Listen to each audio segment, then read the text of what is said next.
At my husband's corporate dinner, his colleagues snickered and taunted, "What's IT like being a loser? Your husband makes the money, and you just sit at home." Everyone laughed, my husband included, except me. I smiled calmly and asked the CEO, "How does it feel knowing this loser owns 67% of your company?" The room fell silent.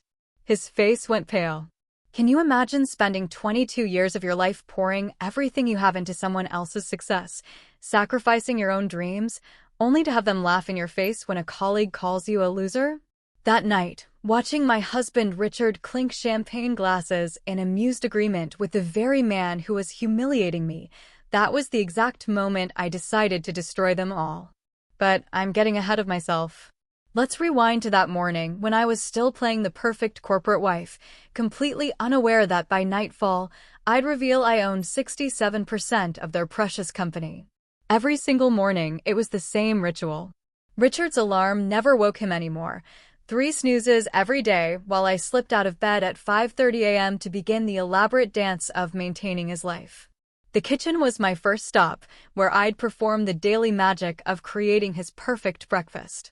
Egg whites folded precisely, no trace of yolk.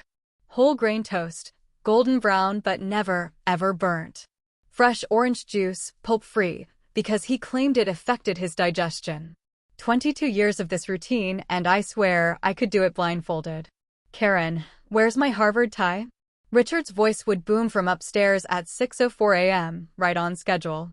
He knew exactly where it was. 3rd drawer, left side, arranged by color. But asking me to fetch it reinforced something crucial to him. I was the retriever, the finder, the one who smoothed out life's minor inconveniences. I'd climb the stairs with his coffee, 2 sugars, no cream, in the Harvard Business School mug his mother bought him, and find him standing in his walk-in closet, surrounded by $40,000 worth of suits, looking utterly helpless. "The red one?" I'd ask, already reaching for it. "You have the Morrison presentation today." "Actually, it's the Singapore merger finalization," he'd correct, taking the coffee without a single "thank you." "But yes, the red one. Power color." He said it like I hadn't been tracking his calendar for 2 decades. Like I hadn't typed up his talking points last night while he watched golf. I'd tie his Windsor knot while he stood there, scrolling through emails from people who actually mattered to him. "Don't wait up tonight," he'd say, adjusting the tie I'd just perfected. "Company dinner at the Marriott. Black dress would be appropriate." Appropriate. After 22 years, I'd become something that was either appropriate or inappropriate. Never just myself. Lunch with Mother at the country club was its own special brand of torture. She sat across from me at our usual table, the one overlooking the tennis courts, where she'd once hoped I'd celebrate my own victories instead of my husband's. "Richard must be thrilled about the promotion," she'd say, though her tone suggested anything but thrill.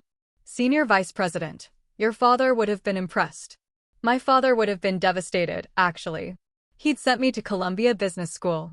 He'd celebrated when Goldman Sachs offered me that analyst position. He believed I'd conquer Wall Street, not become a suburban housewife whose greatest achievement was remembering her husband's coffee order. "You look tired, dear," Mother continued, studying my face with that surgical precision Mother's perfect over decades. "Are you taking those vitamins I recommended?" "I'm fine, Mother. You used to say that when you were struggling at Columbia, too. Right before you quit." She set down her fork, her Caesar salad barely touched. "For him, I didn't quit. I made a choice." "Yes. And look where that choice led you." She gestured vaguely at my St. John suit, my pearl earrings, my entire existence, playing dress-up for his colleagues while my brain rotted in that big house. I wanted to tell her about Greystone Capital. About the investment firm I'd built in secret using Dad's insurance money. About the 67% of Nexus Industries I'd acquired through shell companies. About how Richard's entire career existed because I'd orchestrated it from the shadows. But I couldn't. Not yet. The afternoon disappeared in preparation for that night's dinner. Hair salon at 2, where they covered the gray that Richard pretended not to notice. Manicure at 3:30, neutral pink because anything else was trying too hard. Home by 4:45 to select the black dress he'd already chosen for me. My phone buzzed as I was applying makeup. Victoria Lawson, my attorney, the only person who knew my secret. Greystone quarterly reports attached. Your portfolio exceeded projections by 47%. You now control enough shares to replace the entire board if needed. I deleted the message immediately, a habit formed from years of hiding my true self. Richard thought I spent my days at charity luncheons and book clubs. He had no idea I'd been slowly, methodically acquiring the very company where he worked, using the inheritance he thought went to our mortgage and his golf club membership. The doorbell rang at 6:15 p.m. Richard, home just long enough to change his shirt and cologne before the dinner. He looked good in his evening suit, I had to admit. The silver at his temples gave him that distinguished air that made junior executives hang on his every word. Ready? He asked, checking his Rolex. We can't be late. James specifically requested our presence at the executive table. Our presence? As if I was anything more than a mandatory accessory, like cufflinks or a pocket square. The drive to the Marriott was silent, except for Richard's phone calls, 3 different conversations about quarterly projections, 2 mentions of the Singapore merger, and 1 laugh-filled exchange with Marcus about some junior analyst's mistake. Not once did he look at me, or ask about my day. As we pulled up to the valet, he finally turned to me. Remember, Karen, just smile and let me handle the conversation. These people don't care about your little hobbies. My little hobbies. Like the investment portfolio worth more than his entire career. Like the company shares that could end his professional life with a single phone call to the board. Of course, Richard, I said, perfecting the smile I'd worn for 22 years. I know my place. I stepped out of the car, smoothing my appropriate black dress, not knowing that in 3 hours, Marcus Blackwood would call me a loser. Not knowing Richard would laugh. Not knowing that I'd finally dropped the mask and reveal that the perfect corporate wife they'd all dismissed owned everything they held dear. But for now, I walked through those grand doors, ready to play my part one last time. The marble floors reflected the chandelier light, and I took my usual position at the 3rd table from the window, close enough to seem involved, far enough to remain invisible. The perfect corporate wife, counting down the minutes until her resurrection. Or so I thought. What I hadn't counted on was Marcus Blackwood deciding tonight was the night to make me his entertainment. I just settled into my seat, the leather still cool against my legs, when his shadow fell across my table. Marcus moved through the ballroom with the confidence of a man who'd never been told no. His Italian shoes clicking against marble, announcing his arrival before his voice did. Well, Karen Winters, hiding in the corner as usual. His Rolex caught the chandelier light as he pulled out the chair beside me without invitation, the metal scraping against the floor in a way that made nearby conversations pause. The cologne hit me next, Tom Ford, applied with the subtlety of a fire hose. I'm not hiding, Marcus. Just enjoying my wine. Of course you are. He signaled the waiter for another scotch, then turned his full attention to me, eyes scanning like he was appraising real estate. Richard tells me you keep yourself busy these days. What is it you do, exactly? Pilates? Maybe some charity work? The condescension dripped from every word.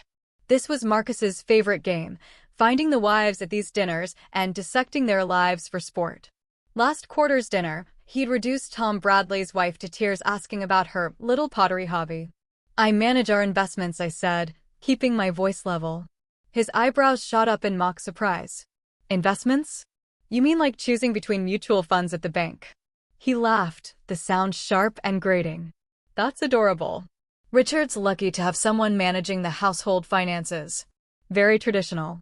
Actually, I studied finance at Columbia before Columbia, he interrupted, his voice rising so the adjacent tables could hear. No kidding. And you used that Ivy League education for what exactly? Clipping coupons? Planning the grocery budget? Eleanor Harrison turned in her seat 2 tables over, suddenly interested. Her husband, James, the CEO, glanced our way with mild curiosity. The ripple effect had begun.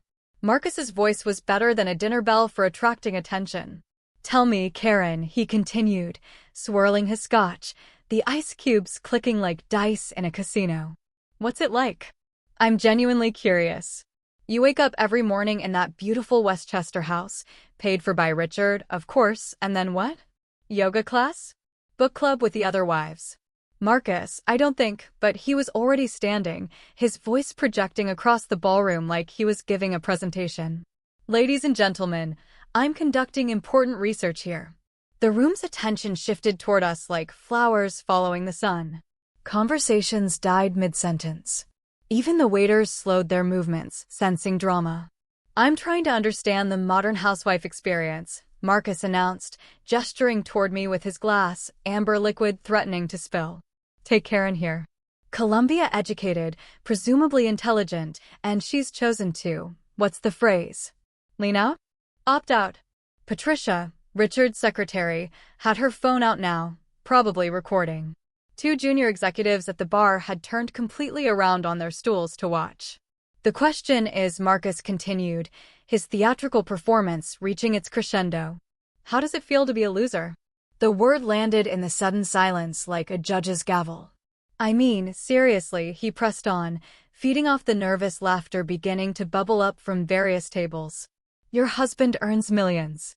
He's closing deals that reshape entire markets. He's building an empire. And you? He just what? Arrange flowers, plan dinner parties, wait for him to come home and tell you about the real world? The laughter wasn't nervous anymore. It rolled through the ballroom in waves. Genuine, cruel, unanimous. James Harrison actually raised his bourbon in a mock toast. Eleanor's smirk was visible from across the room, her diamonds catching light as she leaned toward another wife to whisper something that made them both giggle. But none of that compared to what happened next. I turned toward Richard, my vision tunneling as I searched for my husband's face in the crowd. He'd defend me. He had to.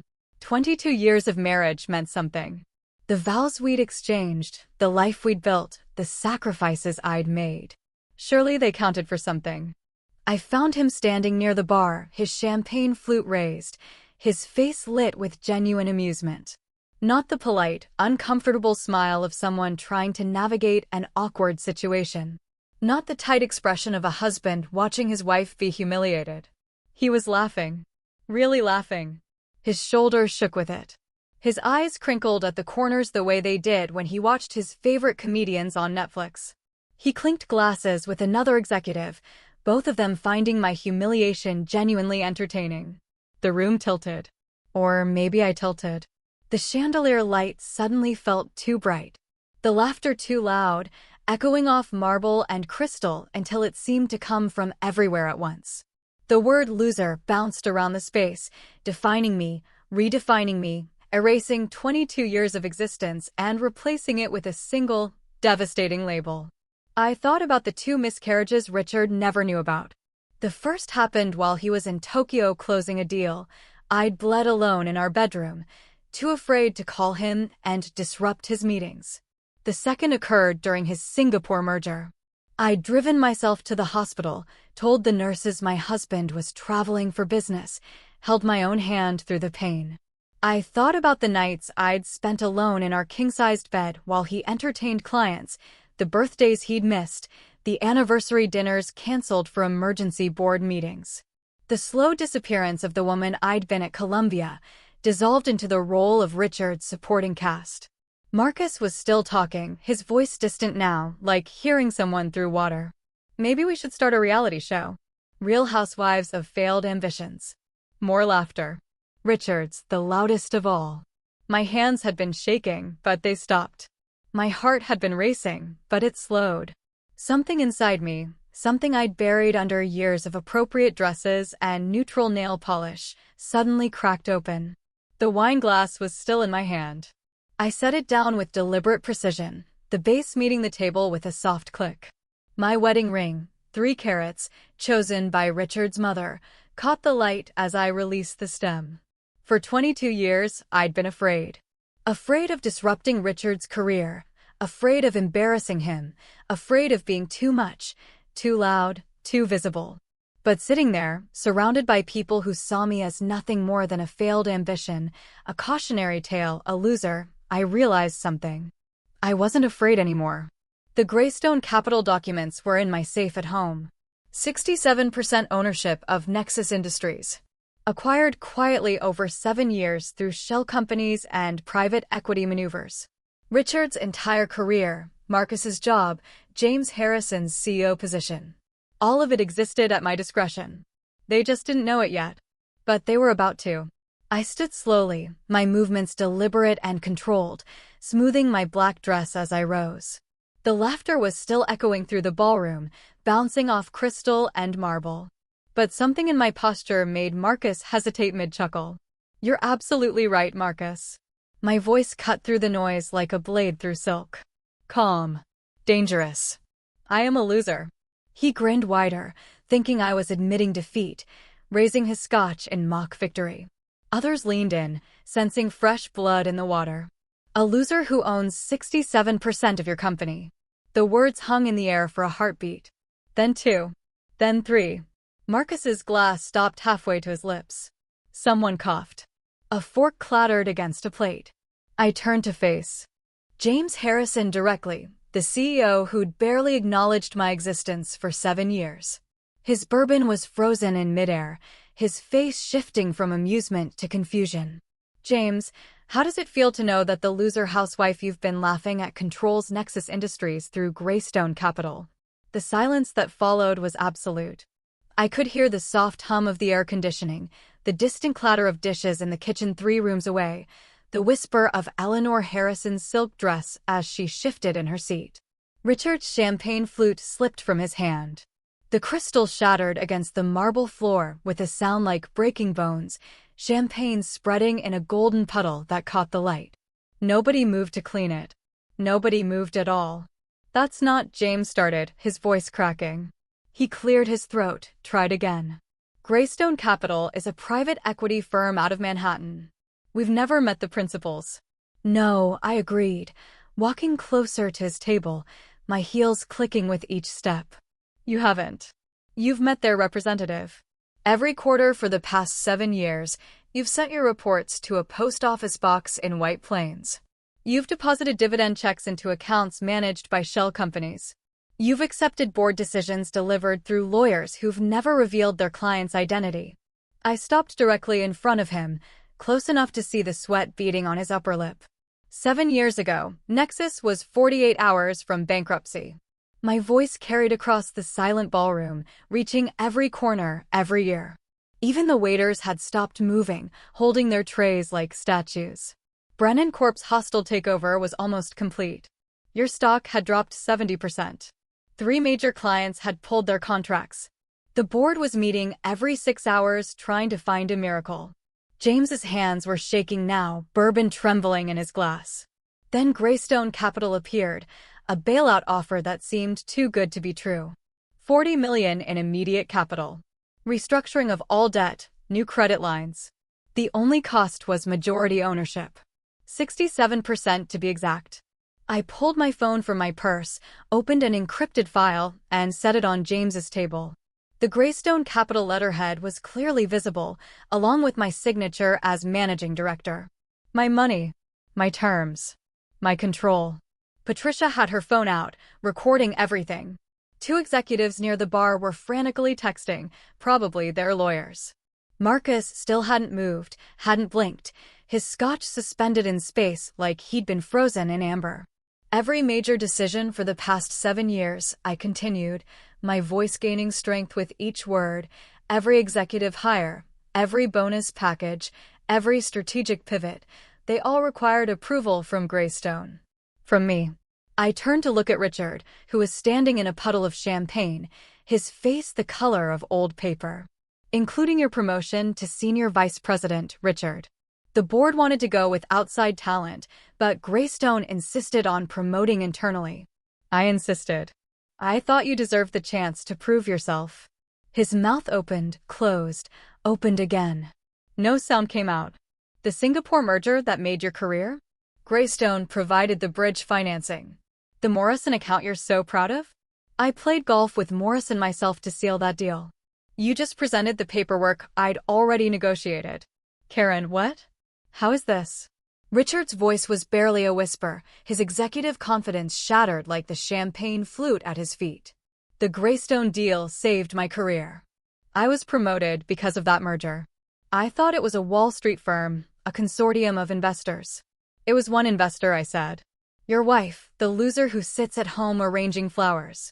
James Harrison was fumbling for his phone now, his fingers clumsy with panic. This has to be verified. Legal needs to call them. Call your head counsel, I said calmly. Ask him about the emergency board meeting Tuesday. He received the notice an hour ago.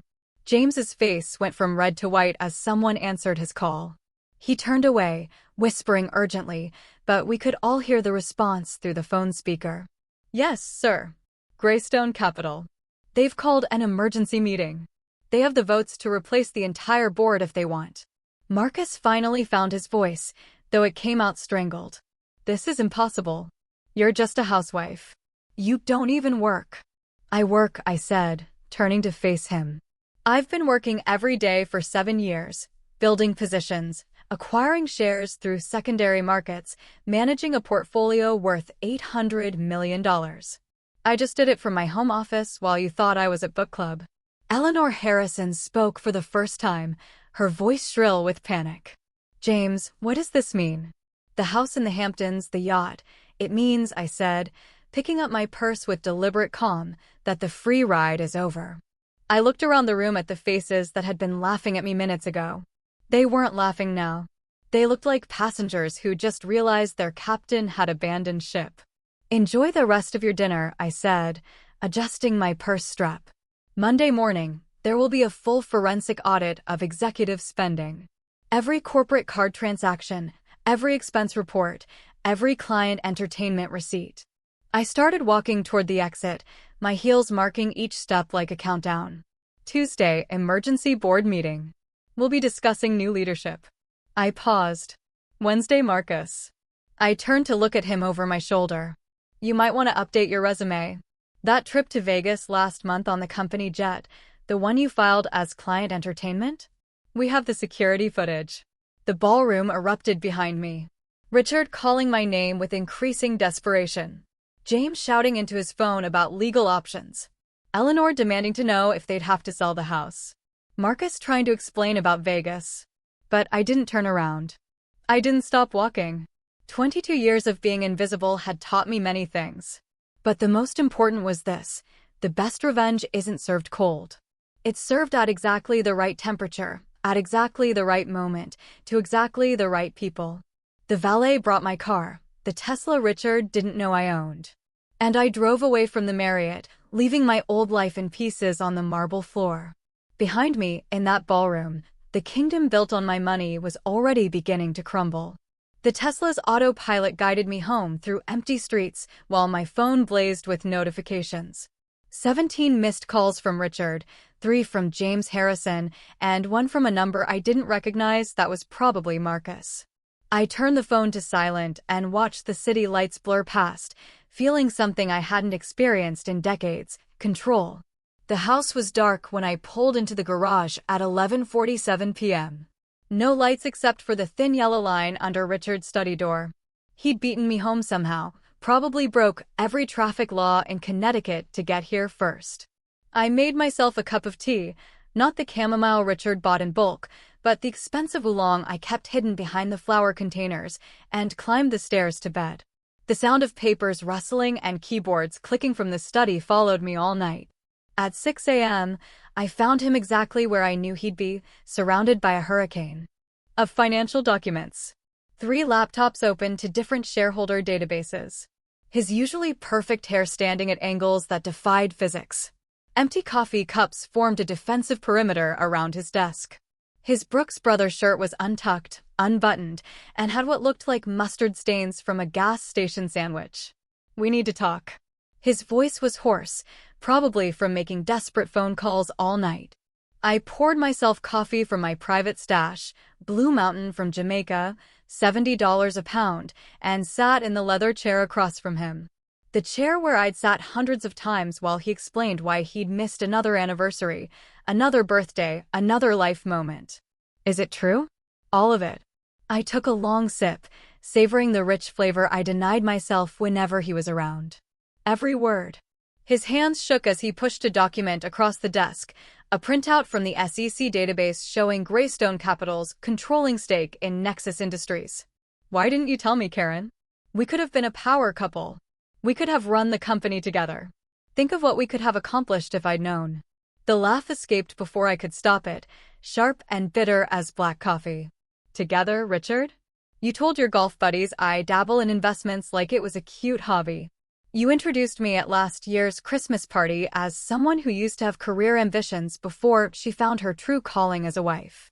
He flinched, but pressed on, his desperation overriding his shame. That was just talk. You know how those guys are. I had to maintain an image. An image of what? A successful man with a decorative wife? A breadwinner with a dependent? Tell me, Richard, in this fantasy where we run Nexus together, would I still be making your breakfast every morning at 5:30? The doorbell rang at exactly 9 a.m., saving him from answering. Victoria Lawson stood on my doorstep with 3 associates, all carrying banker's boxes and looking like a legal SWAT team. Good morning, Karen. Ready to change some lives? I led them to my home office, the room Richard thought contained my scrapbooking supplies. His jaw dropped as Victoria's team transformed it into a war room, covering every surface with documents, laptops, and evidence boxes. The forensic audit is complete, Victoria announced, spreading reports across my desk like tarot cards revealing corporate futures. It's worse than we thought. She pulled up security footage on her laptop, Marcus boarding the company jet with 2 women who were definitely not clients, timestamp showing a Wednesday afternoon when he was supposedly in budget meetings. 17 trips to Vegas in the past year, all expensed as client entertainment. Total damage, $450,000. The next file showed James Harrison's brother-in-law's consulting firm, $3 million in contracts for services that were never rendered. The company didn't even have an office. It was registered to a residential address in Jersey. More documents, more corruption. 7 years of executives treating Nexus like their personal piggy bank, while I remained silent in the shadows. We can destroy them all, Victoria said, her eyes gleaming with legal bloodlust. The question is, how much damage do you want to inflict? I thought about 22 years of being introduced as Richard's better half, as if I wasn't a whole person. 22 years of having my opinions dismissed, my intelligence undermined, my existence reduced to an accessory. All of it. I want them to feel what it's like to lose everything they thought defined them. Richard was hovering in the doorway, his face gray as old newspaper. Victoria noticed him and smiled with shark-like precision. Mr. Winters, I'd suggest you retain separate counsel. This is going to get complicated. My phone rang just as Victoria was explaining the legal intricacies of corporate takedowns. The screen showed Melissa's face, the photo from her high school graduation, where she looked so much like me at that age, before I disappeared into Richard's shadow. Mom, Dad just called me crying. He says you've destroyed his career. What's happening? I stepped onto the balcony, away from Richard's desperate eyes. Your father and his colleagues humiliated me at a company dinner. They called me a loser for being a housewife. They laughed at me, Melissa. Your father laughed along. Silence stretched between California and Connecticut. So, I told them the truth. That I own the company. That I've owned it all along. Wait, what? You own Dad's company. I explained about Greystone Capital, about saving Nexus from bankruptcy, about hiding my power for 7 years while being treated like furniture. Another long pause. Then you mean you've been running things all along while Dad took credit for being some business genius? Yes. Holy Mom, that's the most badass thing I've ever heard. It's about time you stopped letting him treat you like staff. Remember when he made you skip my recital for his client dinner? When he forgot your birthday 3 years in a row? When he told everyone at Thanksgiving that you'd given up your little career dreams to support him? I'd forgotten she'd been listening all those years, filing away every slight, every dismissal. I'm proud of you, Mom, for finally standing up. After we hung up, I found Victoria had set up a laptop showing Nexus's internal communication system. I thought you might want to see this, she said. An anonymous email had reached every Nexus employee 2 hours ago. Subject line, what your executives don't want you to know. The The message contained select portions of the audit findings: Marcus's Vegas trips, James's nepotism, the executive team taking million-dollar bonuses while laying off 200 employees last Christmas. Within minutes, the company's Slack channels had exploded, years of resentment pouring out in digital form. "Did you send this?" I asked Victoria. She shrugged. "Whistleblowers are protected by law. Could have been anyone with access to this information." My inbox was filling with messages from Nexus employees. The most surprising was from Patricia, Richard's secretary. "Mrs. Winters, we always knew you were different. You remembered our names. You asked about our families. You treated us like people, not servants. Thank you for finally holding them accountable." More messages flooded in. Stories of harassment ignored by HR, qualified women passed over for promotions, executives taking credit for their subordinates' work. The revolution I'd started had found its own momentum, fueled by years of accumulated injustice. Richard stood in the doorway, watching his world crumble in real time on multiple screens. "You planned this," he whispered. "You've been planning this for years." "No, Richard. I've been surviving for years. The planning started last night when you laughed while they called me a loser." Victoria checked her watch and smiled. "It's 8:55. Should we watch the show?" She opened her laptop to a financial news site just as the clock hit 9 a.m. Monday morning. The headline appeared immediately: "Breaking: Nexus Industries under SEC investigation following whistleblower report." Within seconds, my phone erupted with notifications.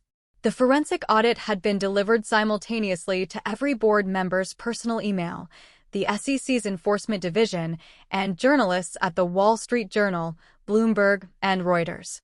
Victoria's team had orchestrated a surgical strike designed for maximum impact. "Marcus Blackwood is about to have a very bad morning," Victoria said, pulling up the Nexus security feed on her tablet. The timestamp read 9:01 a.m. Marcus was at his desk, probably reading the email that detailed his Vegas trips, his expense fraud, and the harassment complaints HR had buried. His face went from confusion to panic to pure terror as he realized what was happening. By 9:04 a.m., 2 security guards appeared at his office door. The entire 10th floor had gathered to watch through the glass walls as they escorted him out, making him surrender his company car keys at reception. Someone, probably one of the assistants he tormented, was filming on their phone. "That video will be viral within the hour," Victoria predicted. She was wrong. It took 20 minutes. Richard was pacing behind us, his phone buzzing constantly. "The office is in chaos," he said, reading his texts aloud like a war correspondent. "James is having a breakdown. 3 executives just resigned. The stock is dropping. Karen, please. You have to call this off." I turned to look at him, really look at him for the first time that morning. His eyes were bloodshot, his shirt wrinkled, his hands trembling. This was Richard without his armor of success. "Call it off? Did you call off the laughter when they mocked me? Did you call off the 22 years of introducing me as your better half like I was an appendage instead of a person? That's different." "You're right. It is different. Because this is just business, Richard." That was personal. Tuesday morning arrived, gray and drizzling. Perfect weather for a corporate funeral. I dressed carefully in the red Chanel suit I'd bought years ago but never worn. Richard had called it too aggressive for a woman. Today, aggressive was exactly what I wanted. Victoria and I arrived at Nexus headquarters at 9:45 a.m., 15 minutes before the emergency board meeting. The building felt different, quieter, tenser, like everyone was holding their breath. "Mrs. Winters?" The security guard at the desk looked confused. "I don't have you on the visitor list." "I'm not a visitor," I said, handing him my Greystone Capital business card. "I own the building." The elevator ride to the 40th floor felt like ascending to a throne. Victoria carried a briefcase full of evidence that would end careers, while I carried 22 years of suppressed rage refined into cold purpose. The boardroom door was solid mahogany, designed to intimidate. I pushed it open without knocking. 12 board members sat around the table like defendants awaiting sentencing. James Harrison was at the head, or what used to be the head before I arrived. His face was haggard, aged 10 years overnight. I walked directly to his chair and stood beside it, waiting. "That's the chairman's seat," he said weakly. "Yes, it is." The silence stretched until he stood, gathering his papers with shaking hands, and moved to a side chair. I sat down in what had always been my rightful place. "Greystone Capital is no longer a silent partner," I announced, my voice filling the room. "As majority shareholder, I'm exercising my right to direct oversight of this company." James tried to rally. "You can't just—" I slid a folder across the table. The thud echoed in the silence. "Embezzlement. Fraud. Breach of fiduciary duty. Your brother-in-law's fake consulting firm. The condo in Miami you bought with company funds." Should I continue? His face crumbled like old parchment. "Effective immediately, your resignation is accepted. Your golden parachute is revoked. Your stock options are void. Security is waiting outside." 30 years, he whispered. "I built this company for 30 years. No, James. You inherited a company I saved from bankruptcy and spent 7 years looting it. There's a difference." Security entered, 2 guards who'd probably made minimum wage while James collected million-dollar bonuses. The poetry of it wasn't lost on anyone as they escorted him out. "Now," I continued, turning to the remaining board members. "Let's discuss new leadership. We should conduct a search," one ventured. "Hire a firm, evaluate candidates." "No need. Dr. Amelia Foster will serve as CEO effective immediately." The room erupted in protests. "She's just an operations manager. We need someone with CEO experience." "The shareholders will revolt." "I am the shareholders," I reminded them. "And Dr. Foster has been essentially running this company for 5 years while you gentlemen played golf." The door opened and Amelia entered. She wore a simple navy suit but carried herself like she owned the world, which, in a way, she was about to. Behind her, 2 assistants wheeled in presentation boards. "Gentlemen," she began, her voice steady and confident. "And Mrs. Winters. This restructuring plan will save Nexus $50 million annually while protecting every single non-executive job." She walked them through her vision, cutting executive perks, not workers. Investing in innovation, not yacht club memberships. Promoting based on merit, not connections. "This is what competence looks like," I said when she finished. "You've just forgotten because you've been promoting based on golf handicaps instead of ability." That evening, I found Richard in our kitchen, staring at his phone like it held his death warrant. In a way, it did. "Brennan Corp offered me a position," he said without looking up. "Entry-level business development. 53 years old, and they want me to start over as an account coordinator." The same position he'd held at 25. The same position he'd mocked others for still having at 40. "They know I'm toxic now. Everyone knows my own wife didn't trust me enough to tell me the truth. They think I'm either an idiot who didn't know his wife owned his company or a fraud who knew and lied about it." The irony was perfect, served at exactly the right temperature. "How does it feel?" I asked, pouring myself a glass of wine, the good stuff no longer hidden. "To have your entire professional worth reduced to your relationship with your spouse? To be defined not by your achievements, but by who you married?" He looked up at me then, and for the first time in 22 years, I saw understanding in his eyes. But understanding and redemption are different currencies, and his account was overdrawn. The doorbell rang at 7 a.m. Wednesday morning, sharp and insistent. Richard was still in bed. He'd been sleeping in the guest room since Monday, and I was sitting in my office reviewing Amelia's transition plans for Nexus. Mother stood on my doorstep, her silver hair perfectly coiffed despite the early hour, wearing the pearls father gave her for their 30th anniversary. She never visited without calling first. "Never. The whole country club knows," she said, stepping past me into the foyer. "Eleanor Harrison was there yesterday crying into her mimosa about losing their house. Margaret Blackwood has already unfriended me on Facebook, as if Marcus's Vegas trips were somehow my fault." I led her to my office, expecting the lecture about proper behavior, about not making scenes, about maintaining dignity even when wronged. That was Mother's way, suffer beautifully, never messily.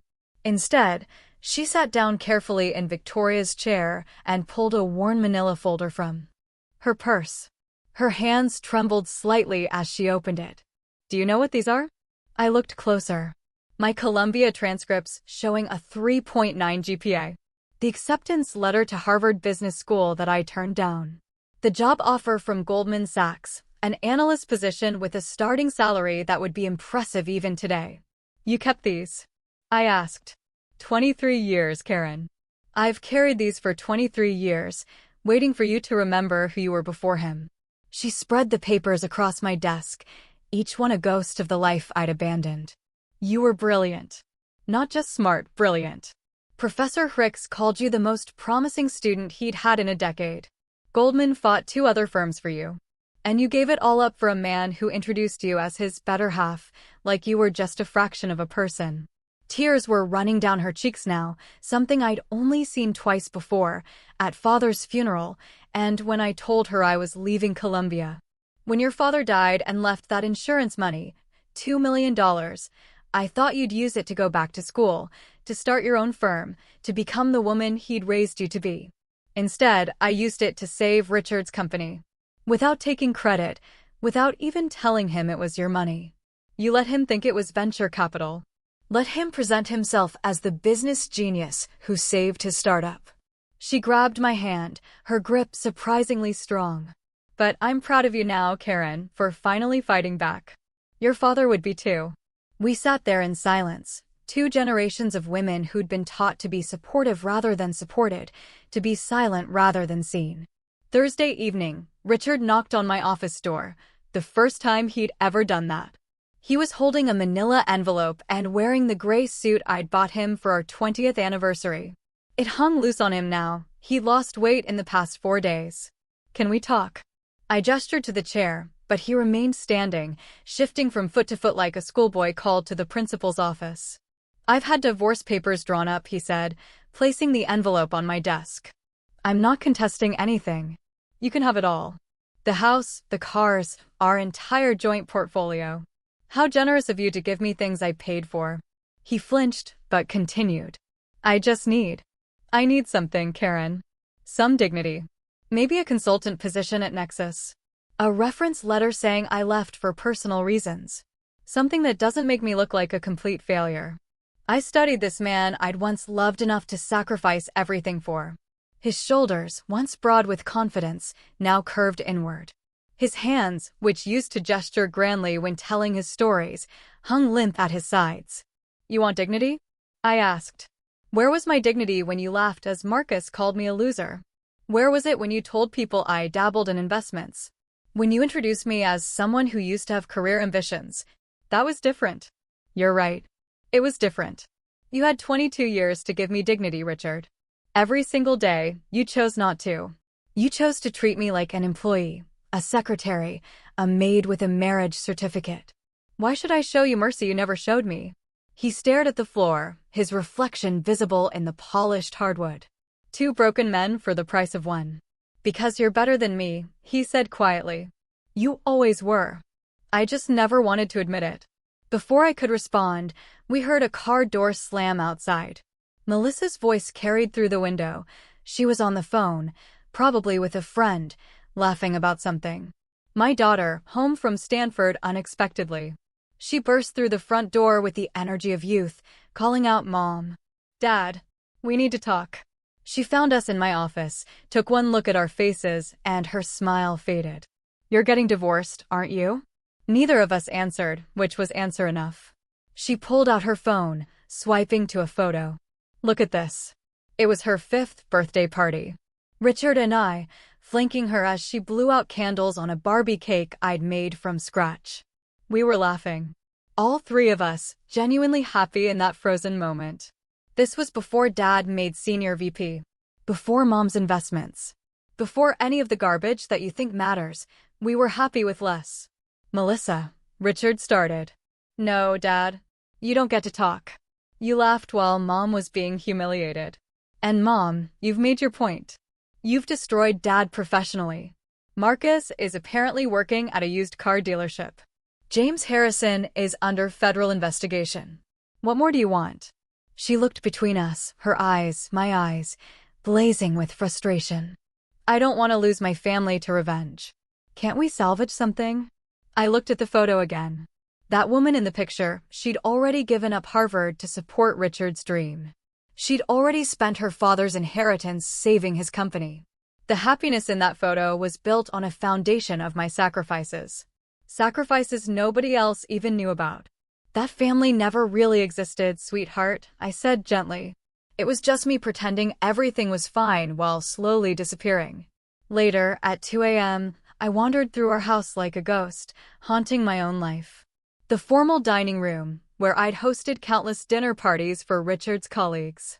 The living room where I'd smiled through book club meetings while the other wives discussed their husbands' promotions. I ended up in Richard's study, his former study, I suppose. In the bottom drawer of his desk, I found it. The business plan for his first startup. My handwriting filled the margins. My financial projections. My market analysis. My strategies. The cover page read, Innovations. A business proposal by Richard Winters. Not by Karen and Richard Winters. Not with contributions from Karen Winters. Just Richard, taking credit for my mind while I took credit for keeping his house. I poured a glass of his 30-year-old Macallan, the bottle he'd been saving for a special occasion, and raised it to the empty room, to the invisible woman who'd finally been seen. The whiskey burned, but not as much as the truth. I'd won everything and lost everything simultaneously. The victory tasted like ashes. Expensive ashes, but ashes nonetheless. My phone buzzed at 3 a.m. Victoria's name lit up the screen. "Did I wake you?" she asked, though we both knew I hadn't slept properly in days. "What is it?" "The board wants to move the emergency shareholder meeting to Friday, same venue as last week's dinner, the Marriott Grand Ballroom. They think familiar territory will give them an advantage." I almost laughed. They wanted to return to the scene of my humiliation, not realizing they were handing me the perfect stage for their destruction. "Tell them yes. And Victoria, make sure the media knows. I want cameras." Friday arrived wrapped in sunshine that felt like cosmic irony. I chose my outfit carefully, a white Armani suit I'd bought years ago but never had the courage to wear. Richard had called it too bold, which made it perfect for today. The Marriott's Grand Ballroom had been transformed. Gone were the round dinner tables where executives had laughed at me. Instead, 300 chairs faced a raised platform. A projection screen behind the podium, large enough that no one could miss what I was about to show them. The crowd was a mix of shareholders, employees, and media. CNN had sent a crew. The Wall Street Journal had 3 reporters present. Every financial blog worth reading had someone in attendance. I stood backstage watching Richard enter through the main doors. He'd chosen a seat in the very back row, probably hoping to slip out unnoticed when things got difficult. He had no idea how difficult they were about to get. At exactly 10 a.m., I walked onto that stage, my heels clicking the same rhythm that had marked my exit a week ago. The murmuring crowd fell silent. "Ladies and gentlemen," I began, my voice carrying to every corner of the room. "My name is Karen Winters, and through Greystone Capital, I am the majority shareholder of Nexus Industries." The presentation clicked to life behind me. A simple slide showing Greystone's 67% ownership stake. For 7 years, I've been silent while executives treated this company like their personal piggy bank. Silent while they destroyed the culture. Silent while they built a boys' club on the foundation of my investment. Marcus's Vegas trips appeared on screen, receipts, photos, security footage. Marcus Blackwood, who last week called me a loser housewife, spent $450,000 of company money on personal entertainment. James's fraudulent contracts filled the screen. James Harrison funneled $3 million to his brother-in-law's fake consulting firm. Executive bonuses versus employee layoffs, a graph that looked like a crime scene. While laying off 200 workers last Christmas, executives gave themselves 7-figure bonuses. A murmur rippled through the crowd. Employees in the audience were recording on their phones. Good. I wanted this viral by noon. Effective immediately, I continued. Nexus Industries will be restructured from the ground up. New leadership, new culture, new values. A hand shot up in the press section. Wall Street Journal, said the lanyard. "Mrs. Winters, what about your husband's role in this scandal?" I found Richard in the back row. Our eyes met across 300 people. 22 years of marriage compressed into a single moment. Richard Winters has submitted his resignation, I said, never breaking eye contact with him. An investigation found he knowingly benefited from executive corruption while claiming ignorance. Richard started to stand to leave, but I wasn't finished. Mr. Winters will receive no severance package, no references, no golden parachute. The man who built his career on his wife's money, his wife's connections, and his wife's strategies, while calling her a trophy, is no longer associated with Nexus Industries in any capacity. He stood frozen as phones swiveled toward him, everyone suddenly recognizing the former senior VP slinking toward the exit. The business community should know exactly what kind of man they're dealing with, I added. Someone who laughs when his wife is called a loser, then discovers she owns his entire world. Richard finally made it to the door, but not before 50 phones captured his retreat. The video would be viral within minutes. The executive who didn't know his wife owned his company. But today isn't about destruction, I continued, turning back to the audience. It's about construction. Nexus will donate $10 million to establish the Phoenix Foundation. The screen behind me shifted to show the foundation's mission statement. This foundation will provide scholarships and mentorship for women whose careers were derailed. Women who were told they were just housewives while holding their families together. Female executives passed over for promotion because they didn't golf with the boys. Every brilliant mind dismissed because it came in a dress. This is for you. The applause started slowly, led by the female employees, but it grew until the entire room was clapping. I noticed Eleanor Harrison in the third row, tears streaming down her carefully made-up face. She'd been James's wife for 35 years, invisible at every company function, introduced as James's better half, just like I'd been Richard's. After the meeting, Eleanor approached me, her voice barely a whisper. I have a degree from Yale, she said. I was going to be a doctor, but James needed support for his career, and I disappeared. You don't have to be invisible anymore, I told her. None of us do. The afternoon brought one final piece of business. Security footage of Marcus's Vegas adventures had mysteriously appeared on every major news outlet's desk. TMZ had it online within an hour. But the real destruction came from the email trail Victoria had uncovered, Marcus planning to sabotage female colleagues, including detailed strategies to undermine Amelia Foster's projects. By 6 p.m., his LinkedIn profile was a disaster zone. Women he'd harassed over the years found courage in numbers, sharing their stories in the comments. Former colleagues detailed his bullying. One brave intern posted screenshots of inappropriate messages he'd sent her. At midnight, my phone buzzed with a text from an unknown number. I knew it was Marcus. You've destroyed my life. I typed back carefully, no, Marcus. I've revealed it. There's a difference. I set down my phone and walked to the window overlooking the city. Somewhere out there, Richard was learning to be nobody special. Marcus was discovering what it meant to be truly seen. James was probably consulting with lawyers who couldn't help him. And I was finally, after 22 years, visible. The white suit hung in my closet. Still pristine despite the day's battles. Tomorrow I'd wear something else, be someone else. Not Richard's wife, not even Greystone Capital's owner, just Karen Winters, whoever that turned out to be. The city lights twinkled below like earthbound stars. Each one representing someone's dream, someone's struggle, someone's triumph. Tonight, for the first time in decades, one of those lights was mine.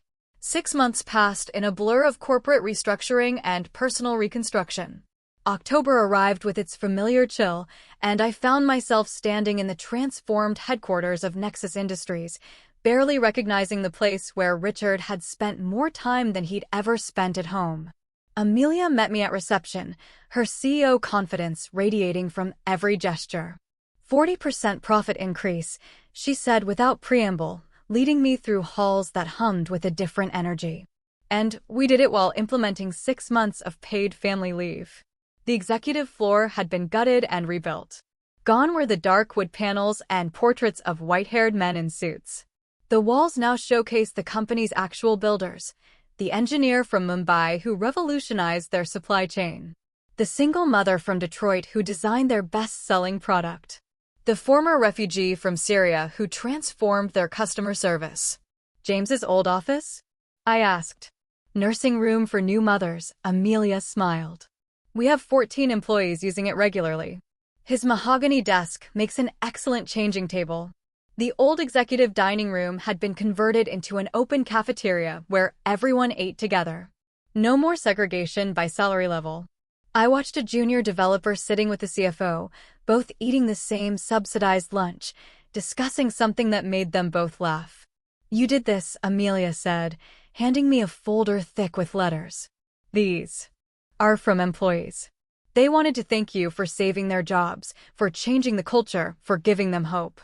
I opened one at random. Mrs. Winters, I've worked here for 15 years. For the first time, I feel valued. My ideas matter. My voice is heard. Thank you for burning down the old boys club so we could build something better. I just lit the match, I said. You built this. Spring brought Melissa's graduation from Stanford. I arrived early, claiming a seat in the third row, close enough to see her face when she walked across that stage. The crowd filled in around me. Proud parents, grandparents with cameras, siblings looking bored. Then I saw him. Richard stood by the entrance, scanning the crowd uncertainly. He was thinner, his suit off the rack instead of custom-tailored. His hair had gone completely gray in the past 6 months. When our eyes met, he froze. He looked like he might turn and leave, but then started walking toward me, each step careful and measured. Hello, Karen. His voice was different, quieter, uncertain. The commanding executive tone had been replaced by something almost humble. Richard. Hey. He gestured to the empty seat beside me. It's a free country. We sat in silence for a moment before he spoke again. I've been in therapy twice a week for 6 months. He stared at his hands. No wedding ring, no Rolex. I understand now what I took from you, what I stole. Not just your money or your ideas, but your identity, your dreams, 22 years of your life. The apology sounded genuine, but I felt nothing. No anger, no satisfaction, no residual love, just emptiness where feelings used to live. I'm glad you're learning, I said. Then turned my attention back to the stage. After the ceremony, Melissa found us standing awkwardly apart. Dad's working at a startup in Palo Alto, she told me later, after Richard had shuffled away. Junior consultant. Makes about what a recent college grad would. He lives in a studio apartment near the train station, takes public transit to work. His coworkers don't know his history, and he's terrified they'll find out. The man who'd laughed while I was called a loser now knew exactly how it felt to be one. July brought the Phoenix Foundation's first gala. The ballroom at the Ritz, not the Marriott, never again the Marriott, filled with 25 women whose lives had been transformed.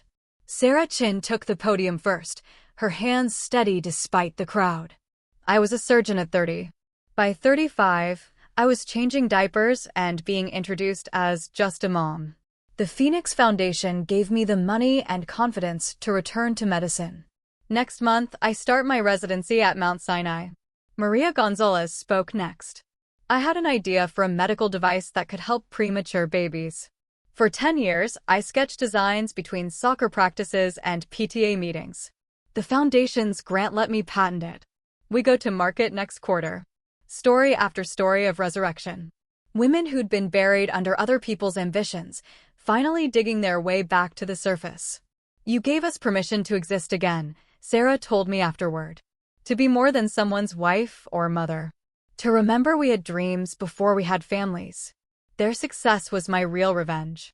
Not destroying Richard, but building something from the ashes of my own sacrificed dreams. August found me alone in my Westchester mansion at 2 a.m., unable to sleep. The house felt too big, too empty, too quiet. Richard had taken nothing in the divorce, signed everything over without argument. Melissa was starting her own journey at a tech firm in Seattle. I walked through rooms that echoed with absence. The formal dining room where we'd hosted countless dinner parties, all Richard's colleagues, never my friends. The living room where I'd smiled through book clubs with wives who now crossed the street to avoid me. The women from the country club had made their position clear. I was dangerous.